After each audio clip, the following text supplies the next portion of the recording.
இன்றைய இறை சிந்தனை, நீதியை நீங்கள் விதைத்துக் கொள்ளுங்கள், அன்பின் கனியை அறுவடை செய்யுங்கள், உங்கள் தரிசு நிலத்தை உழுது பயன்படுத்துங்கள். ஓசையா 10ஆம் அதிகாரம் இறைவார்த்தை 12. அன்பர்களே, வாழ்க்கை ஒரு நிலம் போன்றது. நாம் விதைப்பதையே நாம் அறுவடை செய்கின்றோம். நீங்கள் நீதியை விதைத்தால் அன்பையும் ஆசீர்வாதத்தையும் அறுவடை செய்வீர்கள்.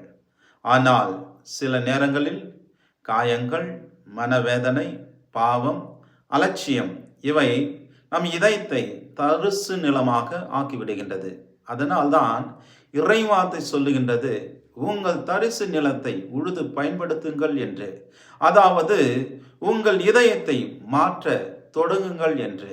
கடினமான மனதை மென்மையாக்குங்கள், தவறான பழக்க வழக்கங்களை விட்டு விலகுங்கள், நல்லவற்றை விதையுங்கள்.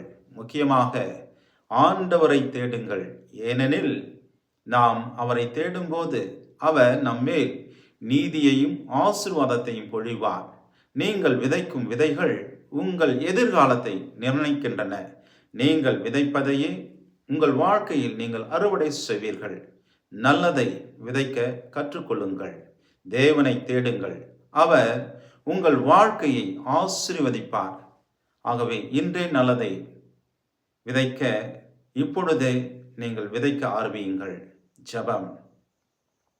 எங்கள் விண்ணக தந்தையே, உமது திருநாமத்தை போற்றி புகழ்ந்து ஆராதித்து மகிமைப்படுத்துகின்றோம். எங்கள் தரிசு நிலமான இதயத்தை உழுது நீதியும் அன்பையும் விதைக்க எங்களுக்கு கிருபை தாரும்.